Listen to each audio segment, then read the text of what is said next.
Hey guys, Ponce here, still in the public test realm. Right now, I'll be bringing you the changes that have come for support scaling and basically how they want the support role, kind of the direction they want support to go in for Season 4. Like I say in all my other videos, I'm going to reiterate very strongly that this is the public test realm. So, none of this stuff is necessarily final. It's just kind of the direction Riot wants the things to start going in, and they'll be changing and tweaking stuff accordingly as, people like me get to test it out. But yeah, this, like I said, is support scaling. Um, Pretty much all what you would consider sort of the base support champions have been changed. All the changes are actually listed in a Riot announcement post on like their website somewhere. I think it was the PBE forum. So I'll link to that in the description if you want just kind of the raw data. But I'll sort of be going over all these changes and what I think per champion, what is the most important ones, and how they'll sort of affect things going on in the game.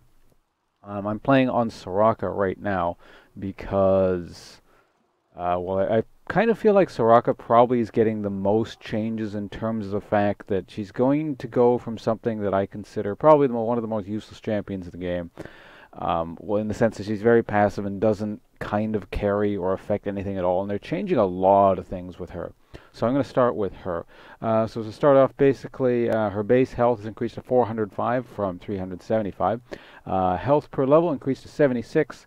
Used to be 71, and her base armor increased to 9.4 from 7.3. Now, if I recall correctly, she's the only champion who's had her base stats buffed, so she's getting a lot in terms of buffs. She's pretty much also the only champion I'm going to read over kind of word for word, but as we go over other champions, I'll be more kind of brief about it. But let's see, the new passive, her old passive has been replaced with Salvation. Soraka's health and mana restoring abilities are 1% more effective for each 2% health or mana the target is missing. So basically, the lower something is, when you cast something on it, they get more stuff back. So there's kind of an active component to now her healing and sort of mana restoration. You're just sitting back and you're not just kind of this HP and mana battery that doesn't have to do anything. Every once in a while you go heal, heal. You don't know. You kind of actually sort of This should is be my thinking path. about what you're doing with these skills, so that's neat. So her Q, Star Call, magic resistance. Magic resistance reduction changed to 6 at all levels and gains a 0.01 AP ratio to it. So it gains a point AP ratio on the magic shred, which is pretty cool. So he'll be scaling with AP a lot better. Mana cost has been shuffled around a bit. It goes from 30 to 70. It used to be 20 to 80. Now, if Starcall hits at least one enemy champion, Astral Blessing's cooldown is reduced by 5%, 6.25%, 7.5%, 8.75%, and 10% based on its level. Astral Blessing, sort of the core of her kit to heal. Healing reduced to 70 to 270. Used to go from 70 to 350. So it starts off at the same 70, but heals significantly less at higher levels. And the AP ratio has gone down to 0.35. It used to be 0.45. But you also have to keep in mind this heal now heals more the lower the person is. So you got to keep that. It's definitely an important part. And the armor it grants now has AP ratio on it, a 0.15 AP ratio. So for 100 AP, you'll be giving the person 15 extra armor. The duration was reduced. Went down to 2 seconds from 3 seconds. However, the base armor it gives now scales from 50 to 110. Used to be 25 to 105. So that's actually, I don't know if that's intended or what, but that's a massive, massive change for a level 1 heal. You are giving a person 50 extra armor right off the bat. That's pretty impressive. So example, you start off with 30 armor, you're just immediately buffed up to, at least 80 armor for 2 seconds, which is not massive, but it's pretty impressive. I heed their Also, the call. mana cost is lowered slightly. I wouldn't worry too much about that. How Infuse was changed. Allied, basically, now what happens is it'll give person. Why don't I just read it? Allied cast change to give an ally 20, 40, 60, 80, and 100 mana plus donate 5% of Soraka's maximum mana. So it gives at all ranks, it looks like basically half the mana it used to, but will take 5% of your mana and give it to the allied champion. So basically, if you're at 1,000 mana, that's 50 extra mana. If you're 2,000 mana, that's 100 extra mana you give them, kind of thing. That's sort of a neat change. At earlier levels, it basically means you're not sort of, I guess, an infinite source of mana unless you have good mana sustain yourself. And at higher levels, it will be giving probably, well, about the same mana, I guess. Like 2,000 mana is a reasonable place to be at. It used to give 200 flat. If you have 2,000 mana, or it used to give 200 flat every time you cast it. If it gives 2,000, if you have 2,000 mana, now you'll be giving a person 200 mana at maximum rank. Aside from that, when you cast it on an enemy champion, change to deal damage equal to 40, 70, 100, 130 plus 160 damage plus 5% of Soraka's maximum mana. So she's scaling in terms of her mana in terms of damage as well. So again, if you have 2,000 mana, you'd be doing 100 extra damage. Also, the AP ratio as a result was nerfed slightly. It's 0.4 instead of 0.6 now. And also there's a spell effect when you actually cast Infuse on someone. And I don't have like a partner to help me out here. So unfortunately I can't show you the animation, but I'm sure it's some, glowy light ball that goes and then, gives the person mana. Also, Wish was changed slightly. Healing reduced to 150 to 350. Used to be 200, 320, 440.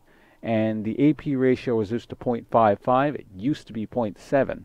But again, keep in mind that when they're lowering base values like this, there's her new passive to take into account as well. So yeah, you have that. In general, also the other thing you have to consider I'm going to mention this in terms of all the champions to come. All these champions now will in theory have more gold and scale off AP better, so they'll be buying more into AP. So when the AP ratio is lowered, but other things are changed, you also just remember that you'll have more AP to work with. So if they left the old AP ratios in, it probably would have been overpowered, but we'll see, like I said, how it goes. And in cases they've added AP ratios where they didn't exist before and stuff like that. Next, actually, why don't we go right back to the actual post here. So this is, like I was saying, the thing I was talking about, the post. Next, we're going to move on to Taric. The important points about Taric, I'm not going to read everything. That's going to get a bit tedious if I do it for every champion. But kind of what they're talking about is how they want to turn Taric into more of a frontline tanky support sort of thing. Sort of a paladin, hybrid paladin-ish, damagey, healy aura kind of guy. So the important part is a lot of his things scale off armor now if you look at his abilities. For example, Shatter especially. You gain extra damage from Shatter with armor, and the shred effect when you actually use Shatter benefits from 10% of your armor. So for example, if you can make it up to 200 armor, I know that's a pretty high mark to reach as support. I don't know how much money, in general, to have to work with. But if you can make it at 200 armor, that's 20 extra armor shred. So with the base armor shred, that's actually 50 armor shred with a shatter on everyone around you. That's really massive. Generally, people with low armor totals, like an AD carry or something, they might even go into the negatives, depending on how they're spec'd, off of one that, because Shred can send people into negative armor, so that's pretty cool. We'll see how that turns out. Next we have... and overall, a lot of it looks like AP ratios and stuff are lowered, but he's going to have probably more stuff to work with. Also, his passive was changed up quite a bit. You probably want to read up on that if you like Taric. Leona was the least changed of all sort of the core supports. They basically said Leona kind of works well with the Season 4 stuff already, so the only thing that really changed was that her Eclipse scales off of AP more. Like you get extra armor and magic resist from that. Jana was also changed quite a bit. The main difference is that her passive is no longer global. It's more localized, but basically anyone you can see will be gaining the passive from you, and that's been buffed from 3% to 5%. I don't mind that change at all because I really don't like passives that, you can't really tell when it's helping people all across the map. Like someone, maybe they got away in top lane one time, but you really have no way of knowing how that's going to affect things because it's just kind of all over the place. I really like being able to tell when I'm doing something, and so I can take that into account in sort of calculations in terms of what I should be doing. So I don't mind that. I mean, it is sort of a nerf, but yeah, whatever. But yeah, the main thing was basically her shield is now scaling off of AP. If I'm reading this correctly, it's a 0.33 AP ratio, just kind of on attack damage. So, like, maybe I'm reading this wrong because it's worded awkward. It says the ratio is 0.33 AP for the base AD, based off the rank of the shield. So if that means just flat AD per AP, then 100 AP would give you 33 extra damage on every auto attack. So maybe that's how it works.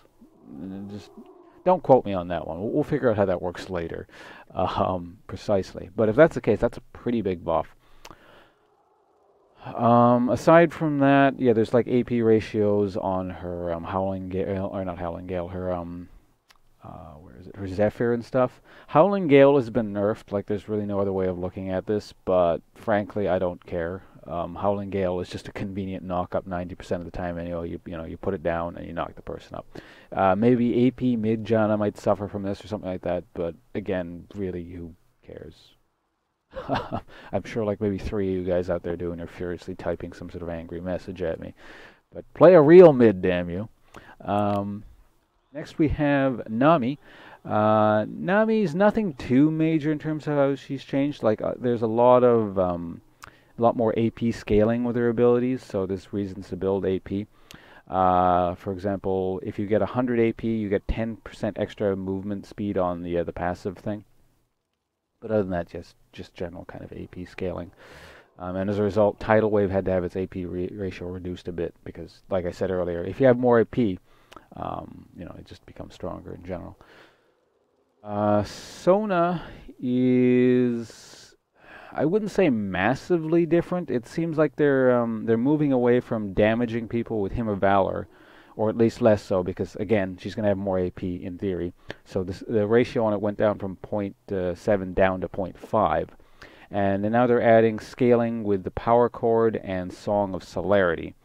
And also Crescendo damage AP ratio was reduced. But again, she has more AP to work with. You have to kind of consider that. Or should have more AP to consider. So nothing major there. Lulu is actually the other change I like quite a bit. This is a bit more going on with her than some of the other champions. Again, it's AP scaling in her case. But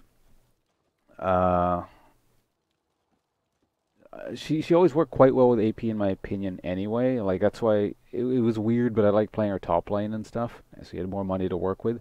So I kind of have a better feel of how this champion's going to end up working in Season 4 than other AP champs, just because I've played a money-heavy Lulu. Now, but the major change is Whimsy is now purely from movement. It doesn't give the whole AP scaling on a person. But I mean, it wasn't really typically used for that way anyway. I mean, I know certain circumstances, so I mean, it is a nerf that's gone, but usually you're just casting on people for them to get away or to turn a person into a frog or whatever. So that's not a massive loss when you consider there's kind of general buffs around and the movement speed scales with AP. So picks or passive scales with AP, though the base damage was lowered. Glitterlance, it looks like it's buffed in terms of AP a bit. 1% fall off. I don't really know how that works, but just suffice to say that the slow will last longer. The shield is buffed for the HP ratio, but the damage was reduced. And wild growth base health was nerfed slightly, but again, it's got an AP ratio on it, so it'll probably end up doing more if you're building AP. So that's all the champions they've mentioned. I don't know if they'll be changing any other champions who can sort of be considered supports. Like, they haven't done anything with Alistair, but Alistair actually they mentioned specifically in another post, saying that he's sort of hard to work with because he's a very tanky kind of. There's the danger of him roaming and then murdering people with his CC, regardless, with or without gold. So we'll see if they do anything with him. I suspect they won't. If they don't, I don't think it's going to be a bad thing. It's going to be very similar to Leona. Like, Leona didn't change very much, and they serve sort of a similar-ish function. But yeah, it's interesting to see how this will work out in the as all the changes get rolled out. Most of the changes have been rolled out that they've been talking about in terms of just general gameplay, everything, but not all of them. So in the coming probably week or so, I'll be experimenting on the public test realm. So yeah, I hope you guys found this at least somewhat informative, and I'll see you guys around. Goodbye.